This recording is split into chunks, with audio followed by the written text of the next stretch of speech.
TOEFL Integrated Writing Task. Writing based on reading and listening.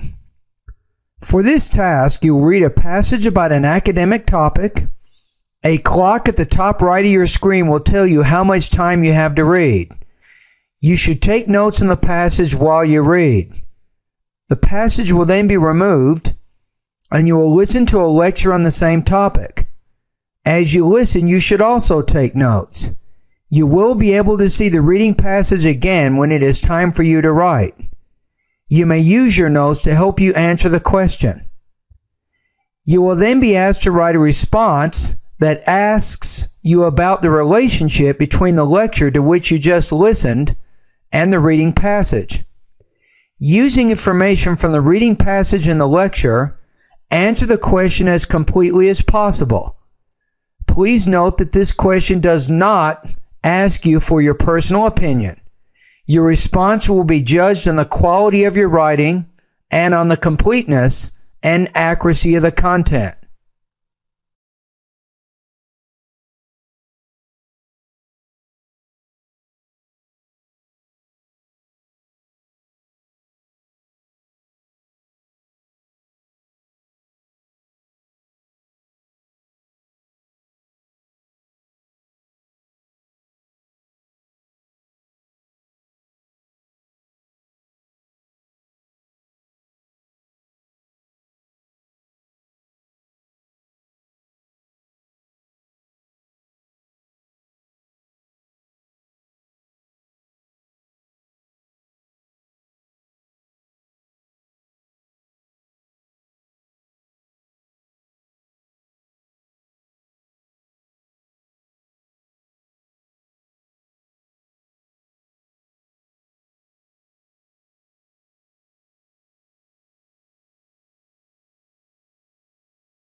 There is no perfect government in the world today, and governments which practice federalism, such as the United States, also have problems due to this decentralized form of government.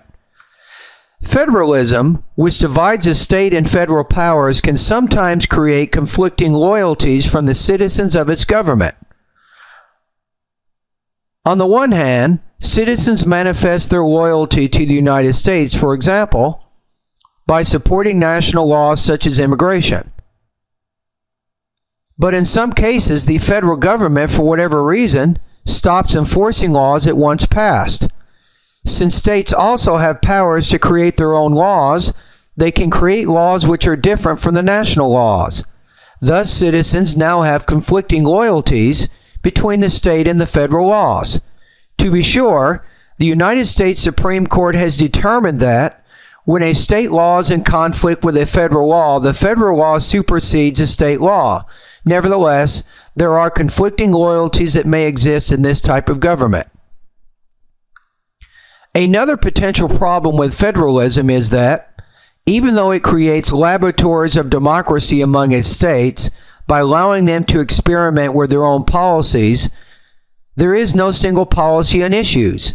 Instead, it has 51 policies from each of its 51 states, which often leads to confusion. For example, most people in the United States opposed gay marriage in the past, but recently more and more people are accepting same-sex marriage unions. This increased support is reflected in several states now having legalized gay marriage. But the confusing aspect of this is some states declare gay marriage legal, whereas other states continue to not recognize same-sex marriage unions. Furthermore, to make things even more confusing, the federal government has not taken a stand on this issue and continues to leave the issue of gay marriage to the states.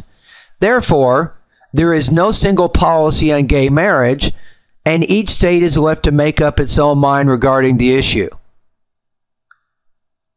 Lastly, even though federalism separates the powers between the federal government and the states, thereby possibly preventing tyranny, it may lead to a lack of accountability. The overlap of the boundaries among national and state governments makes it tricky to assign blame for failed policies. For example, the fact that there are 12 million undocumented immigrants living in the United States right now has states blaming the federal government and the federal government blaming the states for failed immigration policies. For example, many states claim that the federal government has not enforced its borders for a while now, and consequently many undocumented immigrants have flooded into the United States in search of jobs and a better life. In a nutshell, some states claim that the United States government has failed to do its job of keeping the borders closed to illegal immigration. In contrast, the federal government blames the states for this influx of illegal immigration. Immigration-friendly states like California and Nevada, officials claim, have passed laws encouraging immigrants to cross the border in order to take advantage of free education and health care. And round the states and federal government go, with no clear accountability or solutions to fix the immigration problems confronting us today.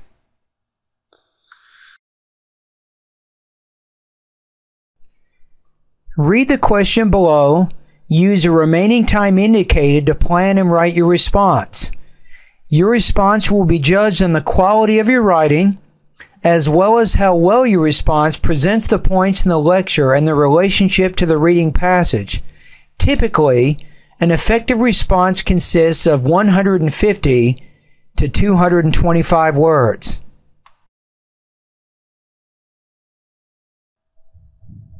Summarize the lecture, explaining how it casts doubt on the information in the reading passage. Pause the video to begin making your writing response now.